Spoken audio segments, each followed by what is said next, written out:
Word में तो नहीं बोल सकता, हाँ, लेकिन यूथ के लिए मैं बोलूँगा, सबसे पहले यूथ को, आप सबको और इस देश के तमाम लोग जिन्होंने प्रत्यक्ष रूप से, परोक्ष रूप से इस आंदोलन में भाग लिया है, किसी भी तरह का योगदान दिया है, उन सबको बहुत बहुत धन्यवाद और बहुत बहुत बधाई। ये एक जीत है, लेकिन ये एक बहुत छोटी जीत है, इसमें कोई शक नहीं है, खुश होना चाहिए, पर बड़ी लड़ाई अभी बाकी है।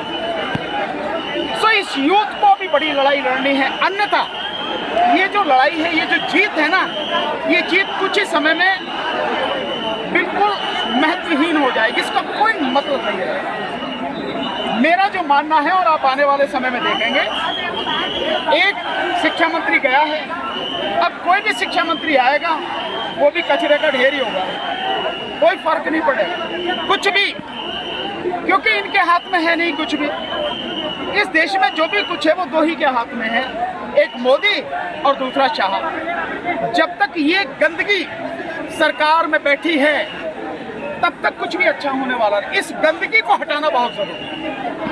इतने लोग सड़क पर हैं, पूरे देश में आंदोलन चल रहा है, फिर भी आज आके केवल उसने इस्तीफा दिया। महीनों से आंदोलन चल रहा है, क्यों उसको फिक्र नहीं है लोगों को? उसकी अपनी पार्टी के लोग जो बीजेपी को वोट देते थे यहाँ आके खड़े हैं, उसके खिलाफ बात करें, फिर भी वो हिल नहीं रहा। क्यों? क्योंकि उसने चुनाव जीतने का सिस्टम पूरी तरह से हैक कर रखा है उसके हाथ में। हम केवल एक मच्छर का इस्तीफा लेने में कामयाब हुए, लेकिन जो सबसे बड़ा गुंडा आज की तारीख में है और सबसे बड़ा अपराधी देशद्रोही है, वो यहीं से थोड़ी दूर जाओ, इलेक्शन कमीशन, वो चूंकि तू है, हमने उस पर अभी तक कोई आवाज नहीं।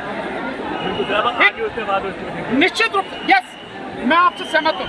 इस यूथ को अपनी इस जीत को हमेशा के लिए कायम करने के लिए इलेक्शन कमीशन के खिलाफ आवाज उठानी पड़ेगी। ये जो चुनाव का सिस्टम है, इस चुनाव के सिस्टम को खत्म करने के लिए आवाज उठानी पड़ेगी। यहाँ जो SIR हो रहा है और SIR के माध्यम से नाम काटे जा रहे हैं, और नाम जो SIR में कट रहे हैं, मतलब आपकी नागरिकता खत्म है। आपने देखा होगा जो उसके टेलीग्राफ के जो संपादक हैं और राजगोपाला का जो पासपोर्ट है वो रिन्यू नहीं हो रहा, क्योंकि आपका नाम वोटर लिस्ट में नहीं है। ये जो बड़ा खतरा है, और अब तक 6 करोड़ 83 लाख लोगों के नाम काटे जा चुके हैं। तो ये SIR बंद हो, ये जिन लोगों के नाम काटे गए वो नाम वोटर लिस्ट में जुड़े, और देश में 18 साल से ऊपर का कोई भी व्यक्ति हो, हर किसी का नाम वोटर लिस्ट में हो। दूसरा, ये जो EVM और VVPAT से चुनाव हो रहा है, ये खत्म हो। देश में चुनाव बैलेट पेपर से हो, एक ही फेज में, एक ही दिन में चुनाव हो, और जिस दिन वोटें पड़ जाए, मतदान का दिन हो, उसके अगले ही दिन काउंटिंग शुरू हो, और काउंटिंग बाकायदा बड़ी स्क्रीन लगा के काउंटिंग दिखाई जाए। इसके लिए लड़ना पड़ेगा।